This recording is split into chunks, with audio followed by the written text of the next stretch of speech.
Today's AFL prediction video starts with a bit of a rant. What the hell are the AFL doing getting Snoop Dogg to be this year's AFL Grand Final musical act? Really, how does this guy keep staying relevant? I don't know. Anyway, right, let's get tipping round 23. But first, obviously, we have to look at how we did last week in round 22. And it didn't start amazingly well for a game that was a very, very tight split for who people thought was going to win. I did not see Collingwood just ballsing it up even more. This could be a bad end to Collingwood for the league season because Hawthorn versus Collingwood, I did Collingwood to win by 10. Hawthorn won by 64, a very decent difference there for Hawthorn. That is massive for Hawthorn. That is probably them now in the top 8, pretty much secured. But Collingwood, wow, they've dropped down to 3rd now and could drop out of the top 4. So, you know, the collywobbles are wobbling. So I get absolutely nothing, but it was very close. 42% got it correct. Next, on Friday the 8th, was Geelong versus Essendon. It started looking up for this week because I did Cats by 48. They won by 44. A dominant enough victory. You know, they performed really well. Essendon were only one person tipped Essendon. What is wrong with you? And if you are that one person, let me know in the comments. But at the litter tray, you know, Cats are pretty formidable. That puts them into 2nd on shot percentage. So they're doing very well, and I get 1.5 points. Next was Richmond versus Saints. A very low scoring game here, but I did get it correct. Surprising, only 17% of people went for Richmond with how badly Saints have been doing in recent weeks, I suppose. But I got it correct. I got a 4 in my prediction, I just added a 6, unfortunately. Well done, Saints. Nothing really there to play for, but 1 point for me. Then, yes! Oh, Cal from Perth telling me you got to vote, you got to pick things with your head, not your heart. Well, shove that up your ass because Swans by 2 points and I did Sydney to win by 6. So I get the close score as well. That hurts the Brisbane Lions there because Brisbane, if they got that win, they were very, very close to making top 4. They can still do it if teams slip up, but that's made a little bit more pressure for them. But what a win by Swans. Why the hell did we not do this earlier on? At the start of the season, man. It's so depressing because we are one of the in-form sides, but we're not making the top 8. That's so painful, but I do get 1.5 points for this game. Then Carlton versus Gold Coast. I did Gold Coast to win by 40. They won by 19. So Carlton did put some effort in, but yeah, Carlton in 14th. They've been woeful. Fantastic win for Gold Coast because they've got a game in hand still, and they are 4 points off the top 4. So they are really fighting for the top 4 spot. So fair play. 1 point for the win. Next was Port versus Freo, and only 8% went for Port, and they were wrong because Freo won by 6. Very, very close in the end, but they did get the job done. I did not get close because I went for Freo by 27, but 1 point for the win. Not too bad. Just a pre heads up, I did get 8 out of 9 this week, so not quite the full house. We'll blame Hawthorn for stealing the win. They didn't steal it. It was easy, wasn't it? Next, Giants versus North. Look, even, you know, yeah, North. They got 79 points, I suppose. They did also leak too many. I think that's North's problem. Defensively, they just let far too much through, don't they? So Giants come out victorious by decent margin, 54 win. I did them to win by 36 and not enough. So 1 point for the win and Giants get the win. Then it was D's versus Dogs, and I did Dogs to win by 20. They only won by 6. That it was a must win for them. They have a very, very slim but doable chance of making the top 8, but they have to keep winning.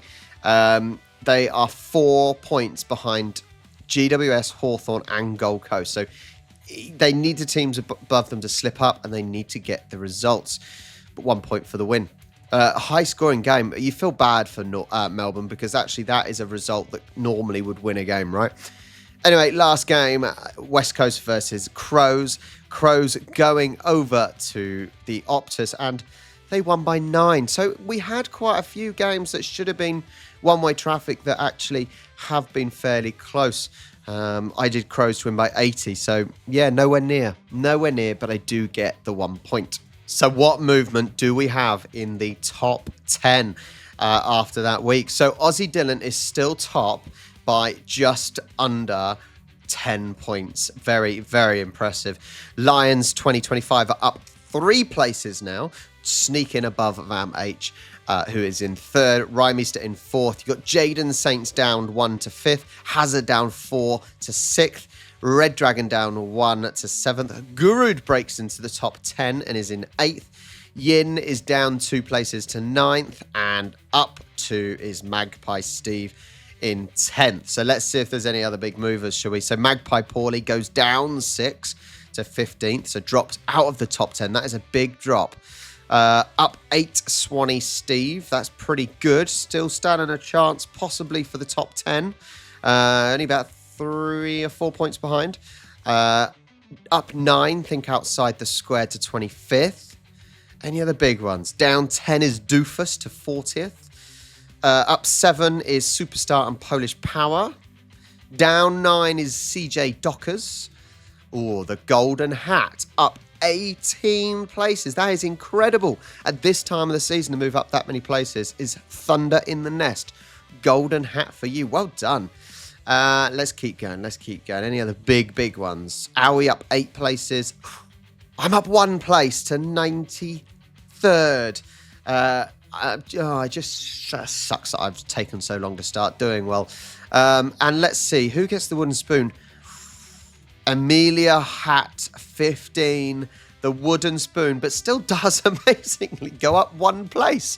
That is incredible. And here is the rest of the league table. Round 23 is calling then, and we start Friday the 15th. Marvel Stadium, Essendon versus Saints.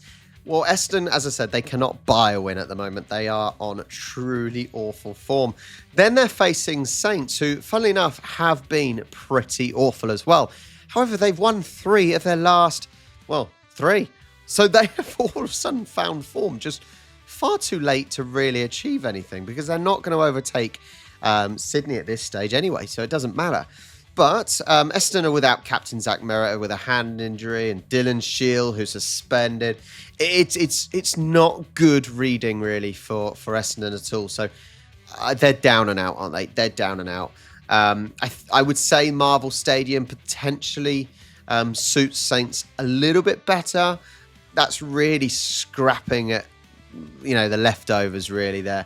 I don't think we need to go into this too much at the end of the day. I think Saints should win this.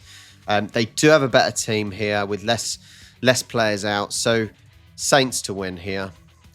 Essendon are just truly awful, aren't they? Saints by 20. Next game, Optus is Freo versus Brisbane. A very, very important game with 4th versus 5th.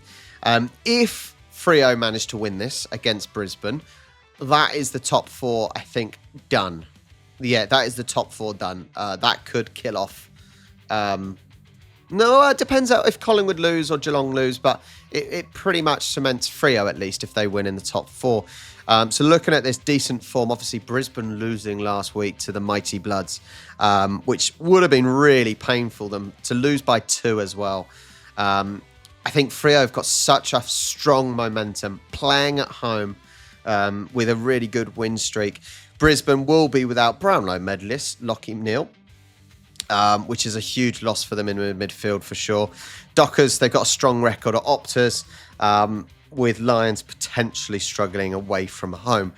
This is, as I said, a really, really interesting matchup that, as I said, could cement Freo in the top 4, which I've been rooting for them for the last 2 years, as in not this year, but the last 2 before that, and they failed.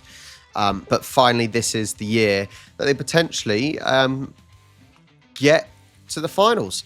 So Freo, let's do Freo to win by 12. I don't think they'd win by crazy amounts. Next Saturday, People First Stadium, Carrara. Gold Coast versus Giants. So, do they have...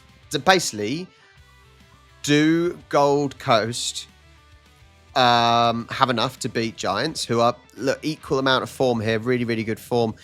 Do GWS have Toby Green? I think they do. They do miss Josh Kelly and Jesse Hogan, but it's Toby Green, and I think he's playing. If I'm right, correct me if I'm wrong. If he is, I think that's possibly enough. However, I don't know. Both teams are on good form here. This is a difficult one. I think Gold Coast do thrive a little bit in daytime home conditions, and that will possibly suit them. Let's go with home advantage.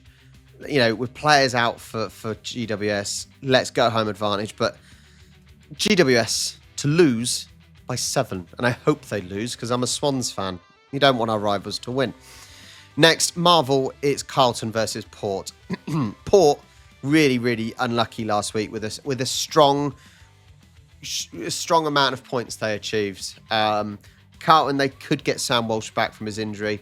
And that will certainly help their on-ball performance. But Port, they've had multiple season-long injuries, including Jason Horne-Francis, and that really has hurt them, these key players that have been out, and that's definitely contributed to their downfall this season.